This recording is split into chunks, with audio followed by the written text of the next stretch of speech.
Teman-teman yang pengen tahu silakan di follow ya. Ini harus di follow juga lah ini. Di follow ya. TikTok saya ini apa namanya nih?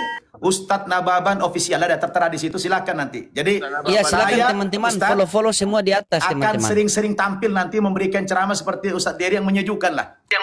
Ini Ustadz Nababan bukan yang 20 tahun yang lalu ini. Ya. Jadi ini Ustadz Nababan yang 22 tahun yang sekarang nih, bukan yang dulu lagi nih. Saya maklumi memang dulu saya masih muda. Sekarang masih muda juga sih. Saya memang berbeda. Ya, tapi seiring dengan wawasan bertambah, pengalaman. Saya kebetulan itu sering diundang ceramah ke berbagai negara. Ke Amerika tiap tahun saya ceramah. Ke Amerika, ke Kanada, ke Eropa, kemana-mana saya pergi ceramah saya. Jadi dengan banyak saya melihat, banyak pengalaman, banyak jam terbang dalam dunia dakwah ini, sehingga dikasih kelembutan hati oleh Allah Subhanahu wa Ta'ala. Ternyata cara saya dulu itu tidak benar. Nah, jadi betul kalau itu ada dengar-dengar dulu Nababan itu betul, itu nggak salah lagi tuh, betul. Tapi itu 22 tahun yang lalu, sekarang sudah beda. Nah, begitu. Ustaz, saya izin follow ya Bang Nababannya. Pak Ustadz ya, izin follow ya. Dan ini saya buat semua ya, dengar harus ya. apresiasi sama Ustadz Nababan ini.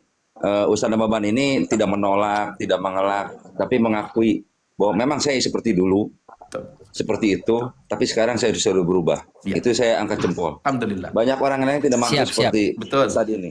Siap. Ya, Silakan mohon maaf Pak kalau dulu ada kata-kata Ustadz Dery. yang terlukai, mohon maaf. Itu karena wawasan saya, pengalaman saya, ilmu saya masih sedikit waktu itu. Ya. Saya tidak malu mengakui bodoh. Mas itu bodoh saya waktu itu. Dengan saya banyak membaca, banyak berjalan, banyak melihat. Saya contoh, ini guru saya. Ustadz Dery Sulaiman ini, walaupun beliau seniman, ini guru saya nih. Guru spiritual saya nih. Saya banyak mencontoh beliau ini. Luar biasa beliau ini. Cuma kalau ke orang-orang bilang saya pula gurunya, entah kapan berguru sama saya. Kalau saya betul berguru sama beliau. Dari mana? Dari ceramah-ceramah beliau di YouTube saya ambil. Kami sering jumpa dengan beliau. Ciri khas Ustadz Dery ini adalah sejuk, santun, lembut beliau. Luar biasa. Ya, hebat. Dulu es krim, sekarang es krim ya. Nah, iya, iya. Ini buat Tapi yang teman-teman semua ya. saya puji, Pak Pendeta, terus terang yang saya puji, Iya, sabar Pak Jemi. Sabar Pak Jemi. Silakan, Silakan Ustadz Dery dulu. ada- Silakan ada Ustadz. sebetulnya ya clue buat kita semua kalau kita pengen jadi orang baik dan dicintai semua orang. Ini kata guru saya nih di Pakistan. Beliau namanya Syekh Abdul Wahab ya. Beliau katakan pakai bahasa Urdu seperti ini. Bol mitaho. Dia bilang lisanmu harus manis. Mana itu kamu jangan tanya berat badan sama orang gendut. Jangan tanya tinggi badan sama orang pendek gitu loh. Jadi kalau ngomong tuh mikir dulu. Sekiranya obrolan saya ini, kata-kata saya ini menyenangkan orang atau tidak. Itu yang pertama. Lisanmu harus manis nih ya. Yang kedua, dil naramho, hatimu harus lapang. Jangan sempit hati. Ya, dikritik dikit langsung bukan iman yang naik, darah yang naik ya. Emosi langsung jangan.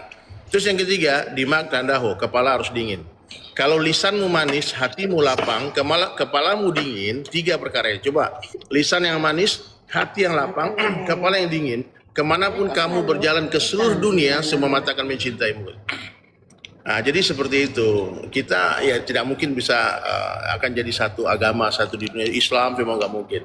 Ya, akan ada orang yang tidak bukan Islam gitu loh. Nah, makanya ini ujian bagi kita semua dan harga perjalanan itu ternyata bukan pada awalnya, tapi pada akhirnya. Ada orang seumur hidupnya mungkin dia orang baik, berjalan menuju surga, sudah dekat dengan pintu surga, ternyata dia celaka, dia tersesat di ujung jalan dia. Ada orang di ujung jalan, dia selama jalannya dia tersesat, tapi pas di ujung jalan ada orang yang memberitahu jalan yang benar. Jadi kita sini semua nih, baik yang Islam ataupun yang Kristen, kita semua sama-sama dalam perjalanan menuju Allah, menuju keselamatan, menuju jannah nanti, paradise, ya, surga ya. Semua kita pengen masuk surga kan. Dan kita nggak tahu siapa yang selamat ini. Ya, di antara kita semua nih, nggak ada jaminan keselamatan. Ustaz Nababan pasti masuk surga, Kak Santi, Pendeta Jemi pasti nggak ada. Maka ketika orang tahu kalau diri dia tidak ada jaminan, kita bukan nabi, kita juga bukan anaknya nabi, kita bukan bapaknya nabi, pamannya nabi, kita hanyalah pengikut nabi saja. Ya, orang yang jauh terpisah dari Nabi Rasulullah SAW, jauh terpisah dari Nabi Isa AS. Ya, kita nggak tahu nih ke depan ini gimana nasib kita. Maka orang-orang beriman itu 2, harap dan takut. Kita berharap ampunan Allah dan takut akan azabnya Allah Subhanahu wa taala. Maka Ustaz Nababan saya selalu bilang doa sama Allah. Setiap hari saya doakan semoga, termasuk Kak Santi pertama kita ketemu kemarin.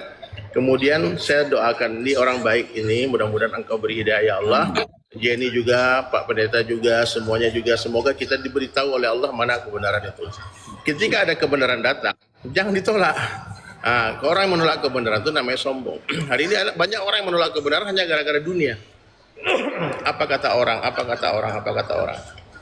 Jadi sebetulnya kalau kita sudah berada di jalan Allah, sudah pengen untuk selamat. Judulnya kan keselamatan nih. Tangan kita cuma dua, mulut orang miliaran banyaknya. Tak mungkin kita menutup mulut semua orang. Tutup saja telinga dan teruslah berjalan sampai jumpa dengan Allah. Ya mungkin Allah. kita mengambil sebuah keputusan harus kehilangan anak, kehilangan suami, kehilangan istri, kehilangan pekerjaan. Saya selalu bilang sama teman-teman ya, tidak apa-apa kamu kehilangan sesuatu karena Allah. Jangan sampai kamu kehilangan Allah karena sesuatu. Gak apa-apa kamu kehilangan seseorang karena Allah. Jangan sampai kamu hilang Allah karena seseorang. Maka dapatkan Allah, dapat segala-galanya. Hilang Allah, hilang segala-galanya. Maka kalau kita bertuhankan Allah yang satu itu, berarti Tuhan kita sama. Ya, Allah itu the one and only. Qul huwallahu ahad. Satu aja. Ya, ketuhanan yang Maha Esa. Sebetulnya satu Indonesia ini orang satu Tuhannya, Esa. Ya, mana Esa itu apa? Allahu samad, lam yalid, walam yulad. Kita semua sering mendengar itu. Sebetulnya teman-teman ya yang Nasrani, yang Kristen, kalau mau belajar tentang Allah tuh pelajari surat Al-Ikhlas saja. Kalau surat Al-Ikhlas itu dipelajari, ditadaburi, difikirkan, direnungkan, kita baru akan mengenal siapa itu Allah. Ternyata Allah Subhanahu wa taala itu tidak punya anak, tidak diperanakan, tidak ada yang serupa dengan Allah. Allah bukan cahaya, Allah bukan, kalau kita merem tiba-tiba nampak cahaya, bukan cahaya itu ciptaannya Allah, matahari itu ciptaan Allah. Ya, seluruh selain Allah itu makhluk, dan seluruh makhluk itu tidak bisa apa-apa tanpa izin Allah. Seluruh makhluk itu tidak bisa memberikan manfaat dan mudarat tanpa izin Allah. Sekuat apapun kita menahan, bila Allah katakan pergi, dia pasti akan pergi. Sekuat apapun kita menolak, bila Allah katakan datang, dia pasti akan datang. Itulah Allah. Jadi yang berlaku di dunia dan di akhirat itu hanyalah ketetapan Allah. Dan Allah Subhanahu wa taala itu sudah ada sebelum kata-kata ada itu ada. Dan Allah Ta'ala akan tetap ada setelah kata-kata ada itu sudah tidak ada lagi. Sebelum surga itu ada, Allah sudah ada. Allah yang menciptakan surga, Allah yang menciptakan neraka, Allah yang menciptakan mahsyar, Allah yang menciptakan dunia, menciptakan seluruh makhluk yang nampak, yang tidak tampak, yang besar, yang kecil, semua ciptaan Allah. Allah berkuasa menciptakan manusia tanpa seorang ibu, tanpa seorang ayah, tanpa ibu. Semua Allah ciptakan dengan kehendaknya saja. Maka siapa saja yang mengenal Allah, dia pasti akan mencintai Allah. Siapa saja yang mencintai Allah, dia pasti akan takut kepada Allah. Takut kepada Allah ini berbeda dengan takut kepada makhluk. Orang kalau takut kepada makhluk, dia akan lari menjauh bersembunyi. Tapi orang yang takut kepada Allah, dia akan lari mendekat, merapat, menyerah kepada Allah. Nah, itulah total surrender, itulah yang fear God, takwa itu. Itulah rasa iman itu. Takut kepada Allah Subhanahu wa taala. Ya. Air kotor, apa sayang ya Allah, mengganggu aja di sini. Nah, takut kepada Allah Subhanahu wa taala itu apa? Betul-betul taat kepada Allah. Orang kalau udah takut sama Allah baru dia taat kepada Allah Subhanahu wa taala. La ilaha illallah. Jadi satu kalimat Illallah. Allah kuasa, makhluk tak kuasa. Allah kuasa, selain Allah dikuasai. Nah, selain Allah tidak bisa memberi manfaat, tidak bisa memberi mudarat sedikit pun tanpa izin Allah. Itu yang dimaksud dengan la ilaha illallah. Muhammad Rasulullah, Nabi Muhammad adalah the last messenger of Allah. Siapa saja yang meyakini Allah itu ada, Allah itu Tuhan, dan Nabi Muhammad adalah seorang Nabi, he is the Muslim. Dia udah Islam dan pasti masuk surga. Maka Rasulullah pernah bersabda, siapa saja mengucapkan la ilaha illallah Muhammad Rasulullah pasti masuk surga. Lalu satu sahabat angkat tangan, Abu Dzar Al-Ghifari namanya. Ya Rasulullah, meskipun dia seorang pencuri, seorang pezina, Nabi katakan ya. 3 kali diulang pertanyaannya sampai Rasulullah mengatakan meskipun Abu Dzar tidak suka. Maksudnya orang-orang yang pernah mengucapkan ini suatu hari dia akan dapat syafaat daripada kalimah itu. Kita tidak tahu berapa lama dia akan dihukum, diazab di neraka gara-gara dosa-dosa yang mereka buat. Tapi in the end, akhirnya siapapun yang pernah mengucapkan kalimah itu, Allah Subhanahu wa taala akan selamatkan dari azab dan dimasukkan ke surga. Nah, inilah iman. Alladzina yu'minuna bil ghaib. Semuanya orang beriman percaya kepada yang tidak tampak. Dunia ini sementara saja. Dunia ini enggak ada apa-apanya nih, wallahi. Dunia ini hampa nih. Ustaz Nababan saya rasakan popularity is kosong, tidak ada apa-apanya. Dunia ini ternyata hanya indah sebelum dimiliki saja. Ya, dunia ini hanya indah sebelum dimiliki saja. Dunia ini sebentar saja, akhirat sebentar lagi. Dunia sementara, akhirat selama-lamanya. Itu kalimat harus diulang-ulang terus sehingga kita tidak mencintai dunia, tidak tertipu oleh dunia. Ya, sekarang kita di atas tanah, tak lama lagi tanah di atas kita. Sekarang dunia nyata, akhirat cerita. Setelah mati, akhirat nyata, dunia tinggal cerita. Ya, jangan sampai kita salah langkah di dunia, hidup sekali di dunia. Ya, salah mengambil keputusan. Allah sudah datangkan dai-dainya, Allah telah datangkan berita-beritanya. Kenapa kita tidak menerima ajakan dan seruan itu? Saya yakin sekarang nih semua saudara-saudara kita apapun agamanya hari-hari mendengar dakwah di TikTok, di Instagram, di Facebook, di YouTube, buku-buku di mana-mana ada. Hari-hari mendengar panggilan azan. Hari-hari bergaul dengan orang-orang Islam. Ya, ini adalah kebaikan. Ya, Islam itu sempurna, orang Islam nggak sempurna. Kalau kita kata Cat Stevens Yusuf Islam nih, kalau if I learn Islam from the Muslim, I will never become a Muslim. Kalau aku belajar Islam dari orang Islam, saya tidak akan pernah mau masuk Islam. Tapi karena saya belajar Islam dari Al-Quran dan Sunnah, ya, dari Al-Quran dan kehidupan Rasulullah SAW, I believe this is the truth. Inilah kebenaran. I convert to become a Muslim. Jadi teman-teman sekalian ya, kalian jangan melihat Ustaz Nababan, lihat dari Sulaiman, lihat Bang Loding. Kayak Pak Kasanti itu benar, belajar langsung dari Al-Quran, belajar dari kisah-kisah kehidupan Rasulullah SAW. Nah, baru kalian akan melihatkan keindahan Islam itu. Ya. Tapi kalau melihat dari orang-orang Islam, apologet yang mulutnya mungkin yang kurang terkontrol, ya, itu oknumnya. Jadi kalau ada murid nakal, jangan sekolahnya yang disalahin. Termasuk di Kristen pun juga ada oknum-oknum yang hari ini mencaci maki. Kadang saya live dia masuk bully-bully, apa ini, pakaian saya dihina, ini saya bilang teroris, tapi nggak tahu lah itu maksudnya apa. Cuma saya pikir ya, selalu saja ada orang yang tidak baik. Ya, untuk itulah saya sering berpikir Ustaz Nababan, kenapa Allah ciptakan orang jahat-jahat? Kenapa diciptakan Firaun, diciptakan Namrud? Kenapa tidak semua jadi orang baik saja? Dapat jawaban dari guru saya apa? Bilang, Der, kamu tahu nggak telur ayam itu? Ya, yang jadi anak ayam itu kuning dan putih telur. Yang bisa dimakan itu kuning dan putih telur. Tapi kenapa Allah ciptakan kuning telur? Karena kalau kuning dan putih telur keluar dari pantat ayam tanpa kulit telur, nggak bisa dimakan. Nggak bisa jadi anak ayam. Betul nggak? Nah, tapi kenapa harus ada kulit telur itu? Karena kita perlu. Maka orang-orang jahat ini adalah kulit telur. Jadi kalau suatu hari ini teman-teman ya, melihat ada orang yang ngomongnya jelek, kasar, menghina, itu anggap kulit telur ya. Nah, ini kulit telur saya. Karena dengan mereka lah, dengan kesabaran menghadapi mereka, ya kan, peribahasa sudah jelas, anjing menggonggong, anjing menggonggong jangan digonggong balik. Oh, tapi saya digigit anjing nih Ustaz, bukan digonggong lagi, digigit. Kalau kata Ustaz Abdul Somad, kalau kamu digigit anjing, maka lemparlah anjing itu dengan bunga. Tapi pastikan potnya masih nempel di sana. Itu boleh. Masya Allah. Itulah tempat saya. Kita memadamkan api ini Ustaz Nababan. Kasanti, pendeta, madamkan api, bawa mobil pemadam kebakaran. Tiba-tiba ada beberapa orang yang menghalangi mobil tadi.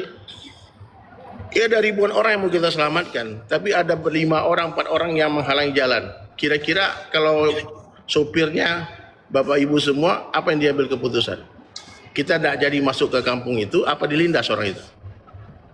Dilindas. Kalau dia nggak mau minggir, terpaksa kita lindas, korban kesekian.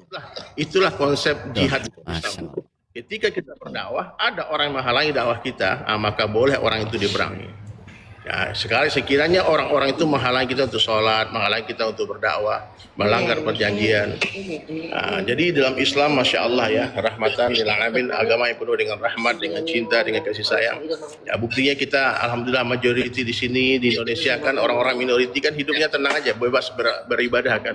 Kalaupun ada itu berita-berita provokasi di daerah-daerah yang orang yang tidak toleransi, intoleran ya, itu oknum-oknum yang memang harus dibina ya. Ya sayang. Orang-orang yang harus kita arahkan. Jadi Ustaz, saya rasa ya obrolan kita malam ini ya ditonton lebih 30.000 orang tadi, dan yang nonton 50.000, Ustaz, 50.000. Di sini 28, saya aja udah 18.000 nih. Ini gift ini Ustaz. Ustaz Nababan ini. Itu koin Ustaz, itu bukan jumlah penonton. Oh, bukan penonton itu. Itu koin. Nah, teman-teman, kalau ada orang hidup Ustaz nanti singa, itu jumlahnya di 50.000 lebih. Itu bisa dijadiin duit Ustaz Nababan. Teman-teman ya, Ustaz Nababan ini dia bukan aktivis TikTok, dia baru-baru belajar main TikTok guys, teman-teman. Dia Iya, betul. itu bukan Masih buta saya. Teman-teman boleh nggak ditambah 10.000 lagi nih biar Ustaz Nababan senang nih, teman-teman. $10.000. Siap. Luar biasa ya. Ya, silakan kita apa dulu? Kita sambut dulu Ustadz Yusuf PI. Assalamualaikum Ustadz. Silakan mungkin kasih pencerahan sedikit. Silakan Ustadz. Selamat malam Bang Yusuf.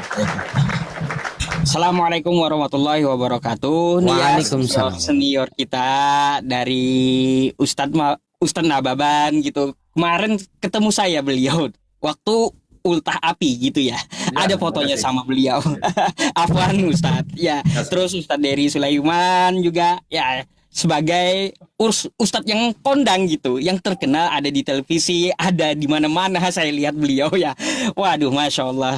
Jadi kalau saya melihat tentang permasalahan dari akar yang ditanya oleh Mbak Santi tadi, Mbak Santi, itu kadang saya membuatnya dilema juga di tempat